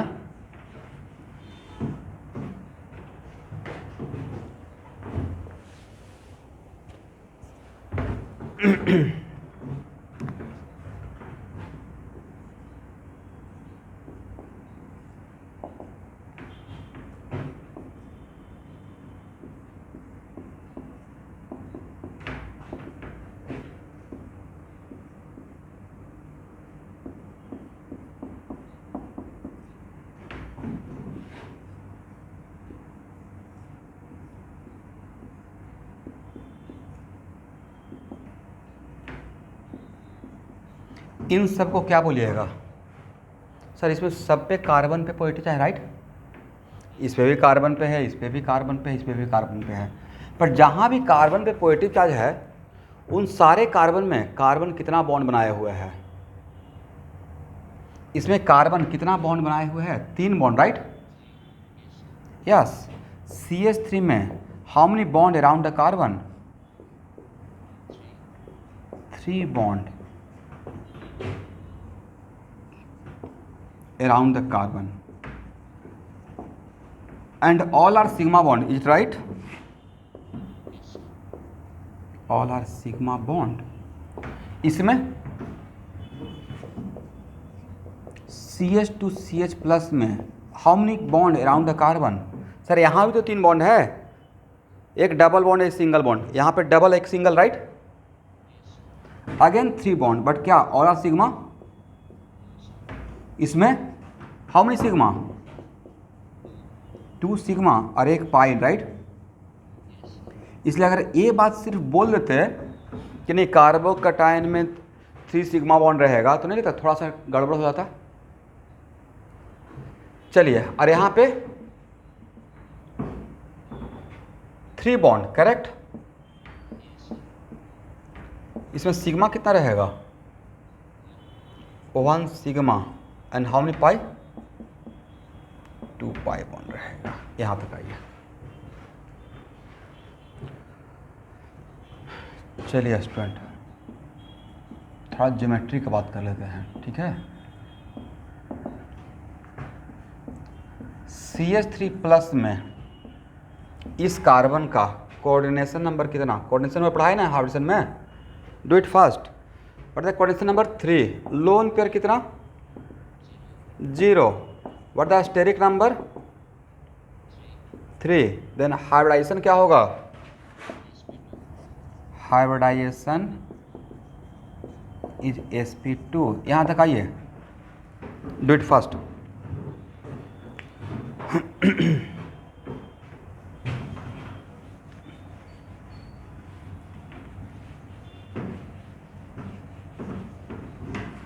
इसको हटाए,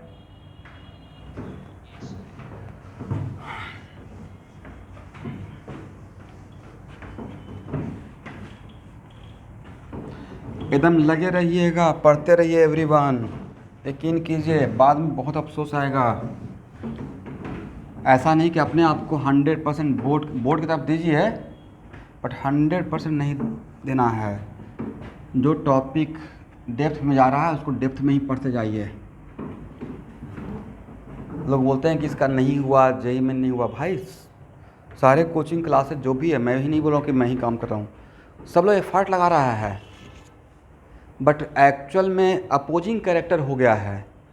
कोचिंग वाले चाहते हैं कि कॉम्पिटिटिव एग्जाम में रिजल्ट हो जाए, फैक्ट तो ये है ना, बैक ऑफ द माइंड।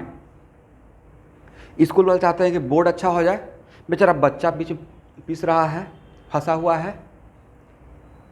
तो आपको अब इतना सेंस होना चाहिए आफ्टर 10th 11th 12th में कि आप बेटर वे में कर सकते हैं, तो सही से दोनों चीज़ को बैलेंस करके चलते हैं। क्योंकि कैरियर भी तो बहुत बड़ी चीज़ है। सब कुछ हो गया, कैरियर ही नहीं बना तो और भी अफसोस आएगा। और सबसे ज़्यादा तकलीफ ये होता है कि आप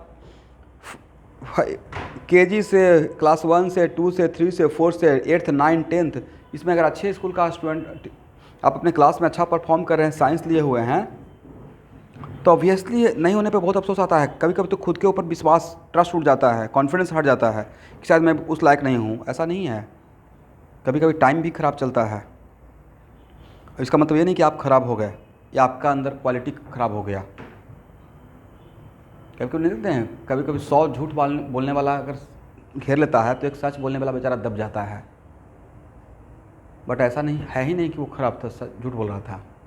तो कुछ समथिंग लाइक ऐसा ही होता है। इसलिए आप जेईई मेन को भी उतना ही इंपॉर्टेंस देना है, नीट का भी। नीट वाले बच्चों के लिए तो एक अच्छा बात ये रहता है कि उनका एग्ज़ाम बोर्ड वगैरह इस बार नेक्स्ट सेशन में बोर्ड के बाद होगा, तो उनके लिए सही चीज़ है कि अगर वो बोर्ड की तरफ अगर देख रहे हैं अभी तो ज़्यादा ठीक है। बट जेईई मेन का एग्ज़ाम तो आपका बोर्ड के बीच पहले भी एक हो जाता है, एक बोर्ड के बाद होगा, राइट। इस बार कमिंग आपका, और पहला बार अगर अच्छा कर जाते हैं ना तो बहुत कॉन्फिडेंस में आइएगा, तो उसी टाइम से एडवांस की तैयारी के लिए सोच लीजिएगा। एनीवे, तो अगर हम लोग CS3+ का ज्योमेट्री का बात करते हैं तो आपने बोला SP2, तो SP2 में P का कितना? सर SP2 में P का 2 इन्वॉल्व है, राइट। अरे तो पक्का पता है कि हाइब्रिड और orbital never make pi bond, always make sigma bond, right. तो इसका मतलब है कार्बन के पास P का 2 ही इन्वॉल्व है, करेक्ट। और वन ऑफ द प्योर है, लेकिन जो प्योर है वो वैकेंट है, ये पॉजिटिव चार्ज इसमें है, राइट। ये वैकेंट ऑर्बिटल है, ठीक है ना, ऑर्बिटल है, दिखा दीजिएगा। ये CS3+ का जो ये रहेगा डायग्राम। अब अगर बात करेंगे एक और एग्जाम्पल लेकर सर, तो अच्छा बताइए इसका ज्योमेट्री क्या बोलिएगा? तो सर ज्योमेट्री बोलेंगे yes, trigonal planar around the carbon, right. इस कार्बन के अराउंड। बातों को समझिएगा स्टूडेंट। इसका शेप क्या बोलिएगा? सर लोन पर तो है ही नहीं, तो जो ज्योमेट्री रहेगा वही शेप रहेगा, राइट। Trigonal planar. अब थोड़ा सा यहाँ पे जब मैं आपको स्टीरियोकेमिस्ट्री पढ़ाऊँगा रिलेटेड टू कार्बोकैटायन, तो बताइए कोई भी इस CH3+ के साथ इस CH3+ को कोई इलेक्ट्रॉन डोनेट करने के लिए आएगा तो इस ऑर्बिटल पे देगा, इस ऑर्बिटल में देगा, इस ऑर्बिटल में देगा, या इस ऑर्बिटल के साथ रिएक्ट करेगा। सर ये तो ऑलरेडी बॉन्ड बना हुआ है, इसको क्यों देगा, राइट। ये तो ऑलरेडी बॉन्ड बना हुआ है ना, मेरा डब्बा एक खाली बॉक्स यहाँ पे है, करेक्ट ना। कार्बन ने ऑलरेडी 3 बॉन्ड बनाए हुए हैं, कार्बन का वैलेंसी 4 होता है, तो अब जो बॉन्ड बनाएगा वो इसके साथ बनाएगा, एग्री। और ये जो कहाँ है, ये अगर मेरा ये हाइड्रोजन, ये हाइड्रोजन, ये हाइड्रोजन, ये तीनों हाइड्रोजन अगर व्हाइट बोर्ड के प्लेन में है तो उसके रेस्पेक्ट में अबव द प्लेन है और बिलो द प्लेन है, इज इट राइट। ऐसा ही तो बताएगा वह पहले। तो ये जो न्यूक्लियोफाइल है वो या तो ऊपर से आके अटैक करेगा इस पे, इस लोब पे, नहीं तो इस लोब पे, या तो यहाँ पे आके देगा और नहीं तो यहाँ पे आके देगा, राइट। इसका मतलब न्यूक्लियोफाइल का अटैक करने का 2 तरीका, सर ऊपर से और नहीं तो नीचे से, इज इट राइट। यस, ऊपर से नहीं तो नीचे से। इसी को आगे चल के मैं बोल दूंगा front side attack and back side attack. और अगर एक कार्बन कायरल बन जाएगा प्रोडक्ट में, जो कि यहाँ पे नहीं बनने वाला है, तो उसी को बोलें कि जहाँ पूरे ऑर्गेनिक केमिस्ट्री में जहाँ जहाँ पे कार्बोकैटायन बनेगा, उस कार्बोकैटायन को अगर न्यूक्लियोफाइल अटैक करता है और प्रोडक्ट में वो कार्बन अगर कायरल बन रहा है तो दो प्रोडक्ट बनने का चांस रहता है, एक आर कॉन्फ़िगरेशन का, एक एस कॉन्फ़िगरेशन का। ठीक है,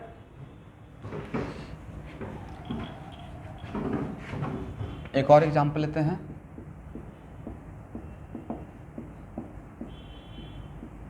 इसी का बात कीजिए, बोलिए कोऑर्डिनेशन नंबर कितना सर? 2। लोन पेयर कितना? 0। अस्टेरिक नंबर कितना? अस्टेरिक नंबर 2 है, तो इसका ऑप्शन क्या रहेगा? SP। Yes, SP। SP में P का कितना गया है? 1 गया है, राइट। तो P का बचा हुआ कितना है? 2। यस, इस 2 में से एक तो पाई बॉन्ड बना हुआ है, right. Pi bond form by hybrid orbital या प्योर ऑर्बिटल। तो P का एक ही यहाँ पे, तो यहाँ देखिएगा, एक कार्बन एक सिग्मा बॉन्ड ए बनाया, एक सिग्मा बॉन्ड ए बनाया, तो सिग्मा बॉन्ड किससे बनाया होगा? sp ऑर्बिटल से, राइट। बट पाई बॉन्ड किससे बनेगा भाई? तो पाई बॉन्ड तो सर प्योर से बनेगा ना। तो P का 2 बचा हुआ है प्योर, उसमें one of the pure pi bond बनाया हुआ है और दूसरा प्योर वैकेंट रह गया होगा सर, राइट। पॉजिटिव चार्ज है ना, एक का लॉस है। इसका मतलब यहाँ पे एक ऑब्जेक्टिव हो गया कि इसका ऑप्शन SP है। Then how many pure orbital? 2। उसमें one of the pure orbital क्या कर रहा है? पाई बॉन्ड बना रहा है। दूसरा प्योर ऑर्बिटल वैकेंट है, इज इट राइट? यस, ये वैकेंट है। ये कौन सा है sir? Depending upon let it is period. ये पीरियड भी हो सकता है, बट मैं PY भी बोल सकता हूँ, जो मेरी मर्जी रहेगी, राइट। ठीक है, लिख लीजिए यहाँ पे।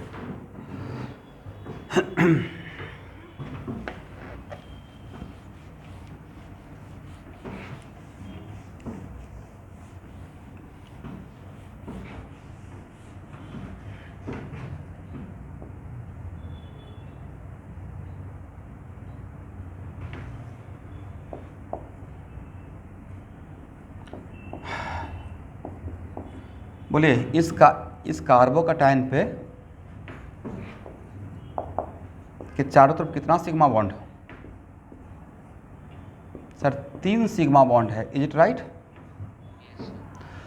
तो it is very important to note that वैसा कोई भी कार्बन पे कैटायन जिसके चारों तरफ 3 सिग्मा बॉन्ड रहेगा, उसको इस तरीके से आप इमेजिन कीजिएगा, समथिंग लाइक दिस। इसका नाम रहेगा, बोलिए, अल्केन से 1 हाइड्रोजन को रिमूव करते हैं तो क्या नाम देते थे? अल्काइल।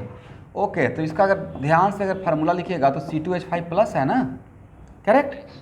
आपको नहीं था कि अल्केन के रेस्पेक्ट में यहाँ पे 1 हाइड्रोजन कम है? हाँ, एग्री या नहीं? एग्री है ना। अल्केन से अगर इथेन से कंपेयर करते हैं तो कितना हाइड्रोजन कम है? 1 हाइड्रोजन कम है।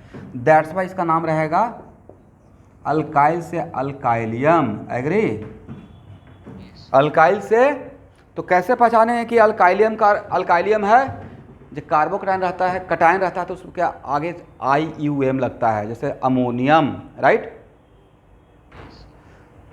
तो वैसे ही यहाँ पे अगर यहाँ पे लग रहा है कि जो कार्बोकैटायन है वो अल्काइल का कंडीशन को सेटिस्फाई कर रहा है। अल्काइल किसे बोलते थे? अल्केन से 1 हाइड्रोजन को रिमूव करने के बाद तो उसको अल्काइल से अल्काइलियम बोलेंगे, करेक्ट।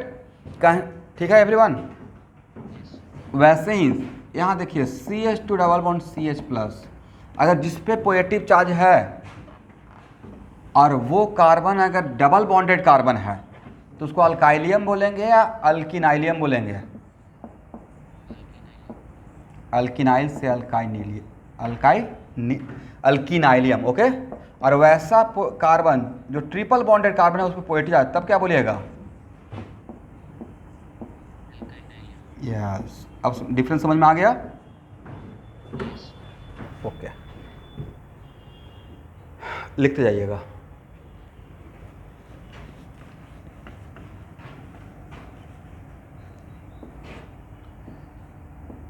अभी मैं बहुत बार बोलूँगा 1 degree R+, 2 degree R+, 3 degree R+।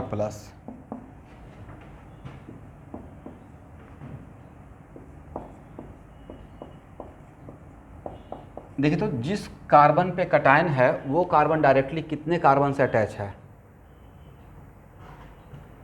1 carbon से। दैट्स वाई इसको 1 डिग्री R+ बोलते हैं, ठीक है। मतलब 1 डिग्री कार्बोकटायन। यहाँ पे जिस कार्बन पे पॉजिटिव चार्ज है वो कितना कार्बन से अटैच है डायरेक्टली? 2 कार्बन से। इसको 2 डिग्री R+ बोलेंगे। और यहाँ पे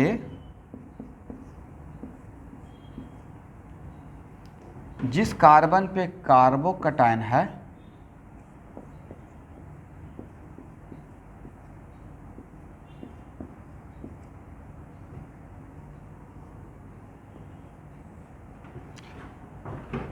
जिस कार्बन पे कटायन है, राइट, वो कार्बन डायरेक्टली कितना कार्बन से अटैच है? 3 कार्बन से। That's why 3 degree carbocation, right. 4 degree तो पक्का होगा नहीं, करेक्ट ना? ठीक है। तो ये था मोटा मोटी कार्बोकटायन के बारे में जानकारी।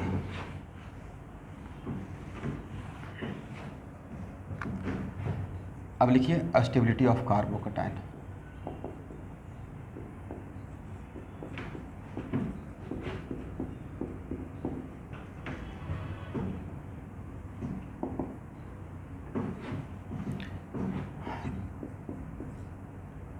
बोलिए, कोई भी charge particle for better stability, ये बहुत बार बोल चुका हूँ, अब रिपीट कर रहा हूँ, इससे रिपीट होना स्टार्ट हो गया। कोई भी charge particle for better stability अपना अमाउंट ऑफ चार्ज ज़्यादा करना चाहेगा या कम करना चाहेगा? फास्ट कम करना चाहेगा। इसका मतलब है कि मैं 2 सिचुएशन क्रिएट करता हूँ। अगर यहाँ पे कार्बोकटायन, आप बातों को समझिएगा, तो किस केस में कार्बोकटायन ए और बी में, एक में इसके साथ जो ग्रुप लगा हुआ है वो इलेक्ट्रॉन डोनर है और एक में जो ग्रुप लगा हुआ है वो इलेक्ट्रॉन एक्सेप्टर है, राइट। अब भाई सर इलेक्ट्रॉन डोनर एक्सेप्टर ये कहाँ पढ़े थे? यही तो पढ़े थे सब्स्टिट्यूएंट इफेक्ट में, राइट।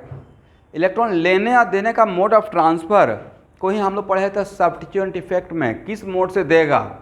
तो इलेक्ट्रॉन लेने या देने का 3 ही मोड तो पढ़ाए हैं, हाइपर कंजुगेशन, इंडक्टिव इफेक्ट, यानी तो मेजोमेरिक इफेक्ट, 4th तो पढ़ा ही नहीं, राइट।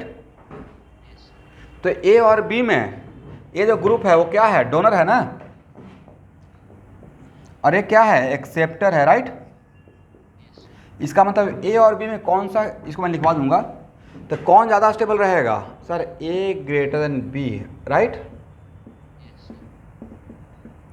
स्टेबिलिटी ऑफ कार्बोकटायन, इसका मतलब यहाँ से what is the conclusion?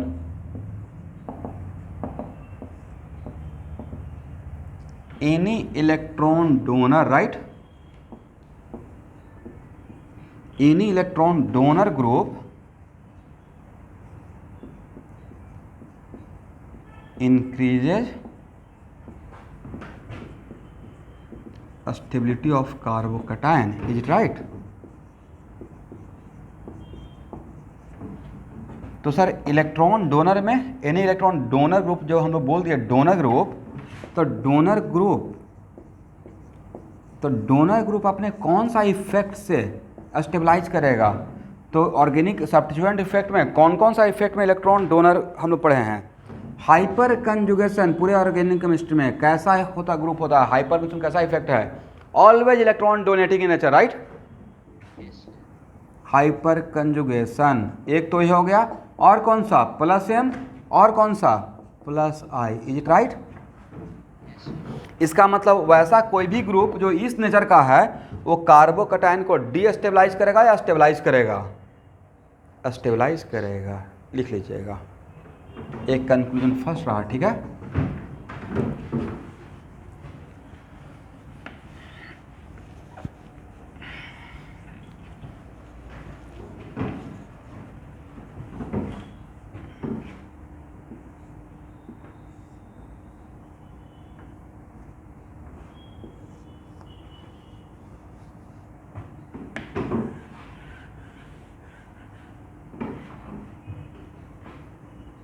Second point लिखिए कंक्लूजन में, एनी इलेक्ट्रॉन एक्सेप्टर ग्रुप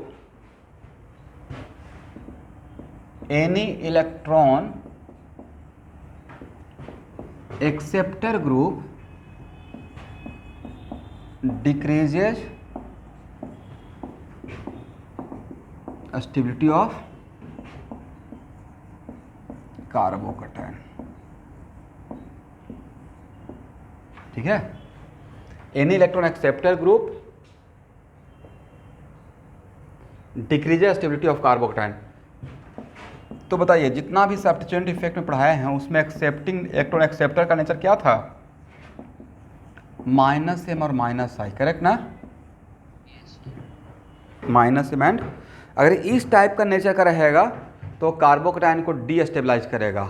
अगर कार्बोकैटायन से इस टाइप का ग्रुप लगा रहेगा तो कार्बोकैटायन को डीस्टेबलाइज करेगा। ठीक है ना? ठीक।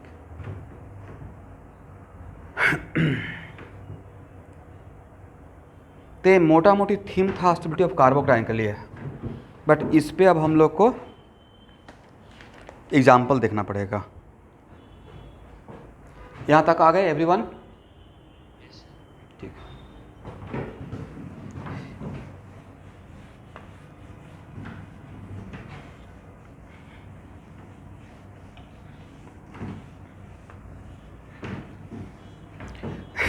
आपका क्लास न्यू बैच का बहुत सही ट्रैक से चल रहा था। देखिए, सितंबर, अक्टूबर, नवंबर, दिसंबर, जनवरी, जिस तरीके से लेके चल रहे थे तो 5 मंथ इन हैंड, सितंबर, अक्टूबर, नवंबर, दिसंबर, जनवरी, लास्ट जनवरी तक मैं बोलकर एडमिशन ले लिया था, राइट?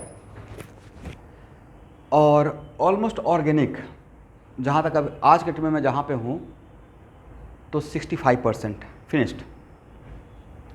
रिएक्शन में तो टाइम ही नहीं लगता है, तो बहुत सही ट्रैक से चल रहा था। अगर टाइम फर्स्ट नहीं रहता, वो फर्स्ट टर्म थोड़ा आगे थोड़ा सा प्रेशर क्रिएट कर दिया। अदरवाइज इतना स्मूथली सब कुछ समझाते हुए, और हर साल यही करते हैं, न्यू बैच को मैं पूरा ऑर्गेनिक पढ़ाता हूँ इसी तरीके से, थोड़ा नंबर ऑफ क्लास, एक आध क्लास वीक में ज़्यादा बढ़ाकर, और बहुत तरीके से कवर करते हैं। जो इंटरेस्टेड स्टूडेंट हैं उनको सच में 11-12 दोनों का ऑर्गेनिक हो जाता है। अब उसके लिए नए बच्चे को थोड़ा सा एक्स्ट्रा पेन लेना पड़ता है, क्योंकि 11th में वो बिल्कुल नहीं पढ़ के आते हैं, या पढ़ते भी हैं तो या तो ध्यान नहीं दिए होंगे, या नहीं तो फिर जहाँ भी पढ़ाया जाता था तो बिल्कुल जैसे तैसे कर दिया जाता है।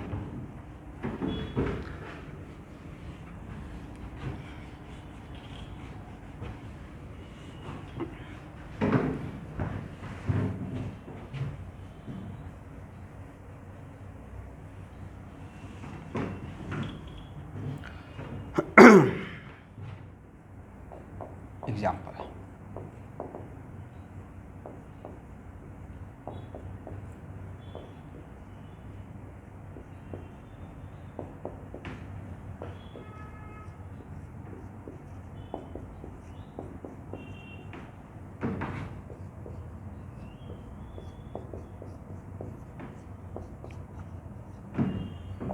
यहाँ देखिए A, B, C और D।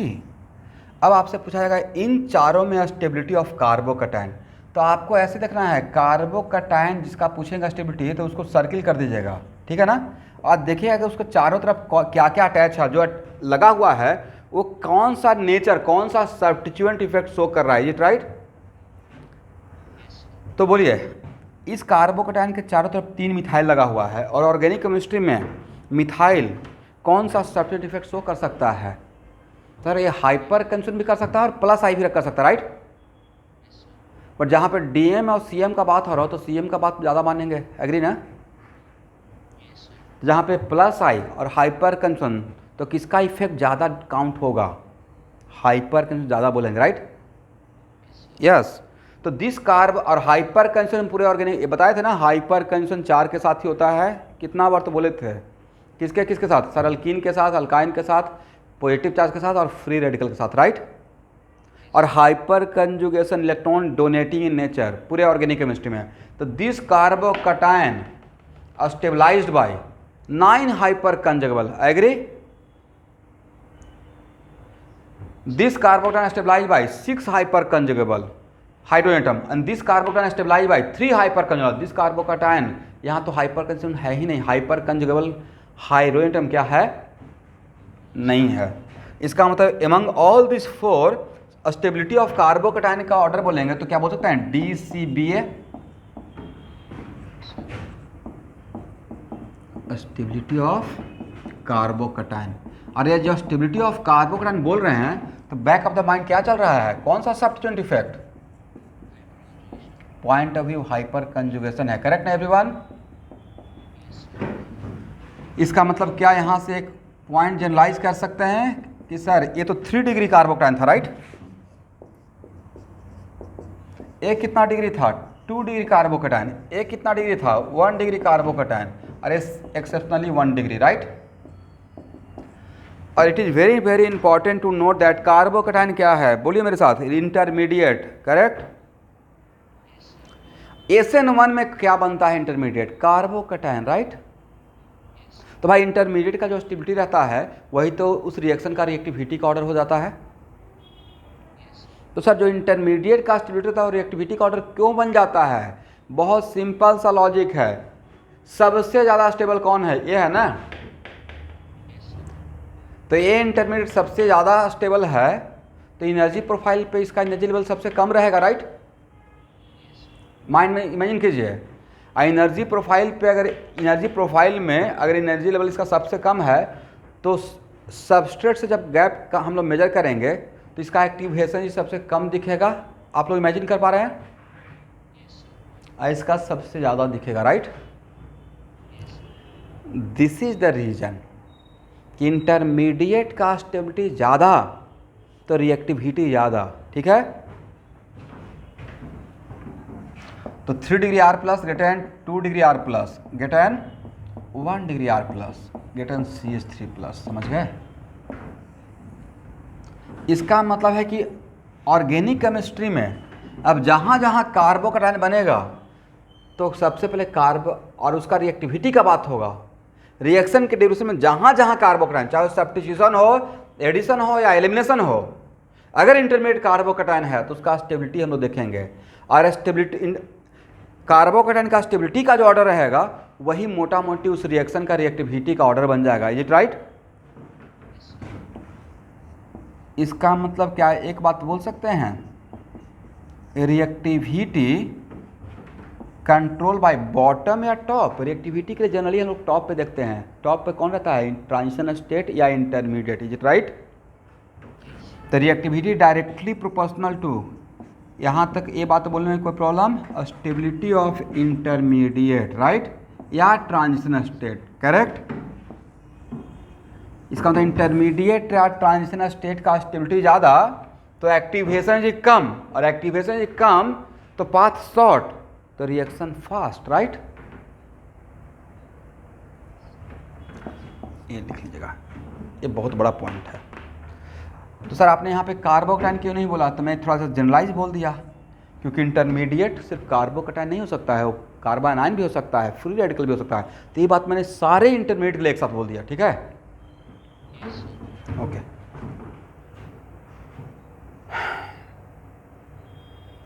हो गया ना?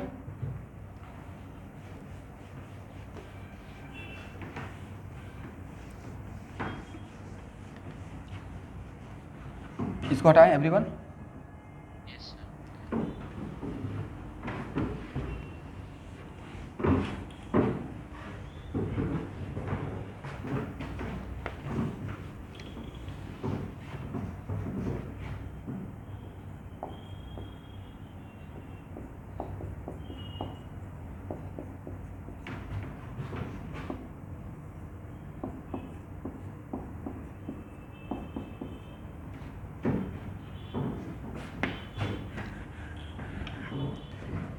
ए और बी में स्टेबिलिटी ऑफ कार्बोकटायन का ऑर्डर बताइए। तो in case of B carbocation stabilize by resonance, right, lone pair single bond positive charge. In case of A carbocation stabilize by hyperconjugation. अब पूरे ऑर्गेनिक केमिस्ट्री में OR, OH, NH2 और खास करके NHR, ये जो चार है वही उसको ही हम लोग strong electron donor in resonance count करते हैं। याद रखिएगा, प्लस सेम मतलब अगर ये प्लस एम शो कर रहा है, इलेक्ट्रॉन डोनेट कर रहा थ्रू रेजोनेंस, तो वो हाइपर कंजुगेट पे ऑलवेज डोमिनेट करेगा। तो यहाँ पे no doubt this carbon stabilize by 9 hyper conjugal, पर जब बी के साथ कंपेयर करेंगे तो क्या रहेगा, be greater than A, correct ना। स्टेबिलिटी ऑफ कार्बोकटाइन, इसमें कौन सा इफेक्ट आपने देखा सर, प्लस एम, इसमें क्या देख रहे थे,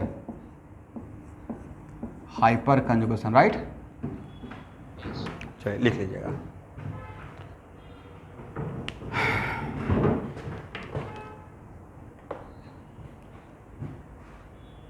हो गया।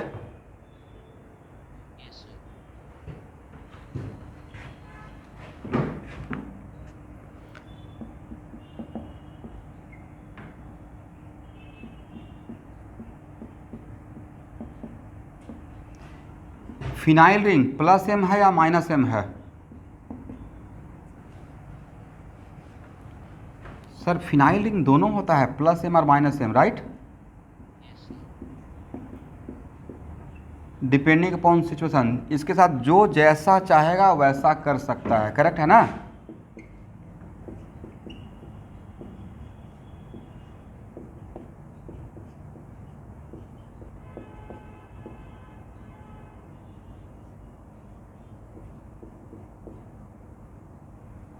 यहाँ देखिए ए बी सी,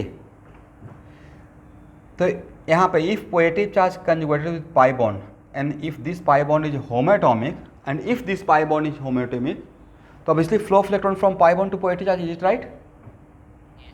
तो this carbocation stabilise by one of the plus M of ring, this carbocation, इसके लिए, इस कार्बोकटाइन के लिए यहाँ पे फिनाइल क्या शो कर रहा है, दोनों इसके पास नेचर था, यहाँ पे क्या शो कर रहा है, plus M, agree, plus M, यहाँ पे क्या शो कर रहा है, plus M plus M plus M.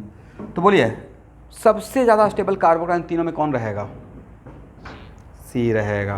तो स्टेबिलिटी ऑफ कार्बोकटाइन का ऑर्डर आप बता सकते हैं, सी बी ए।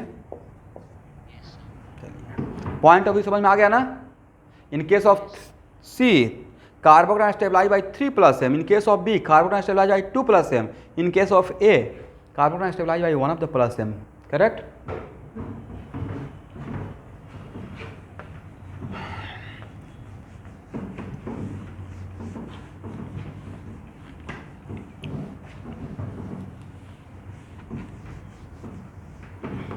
हो गया।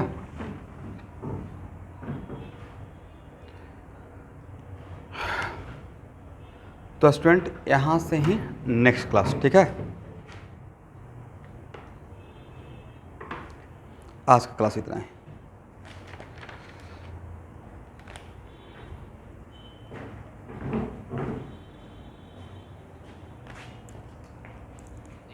Thank you everyone.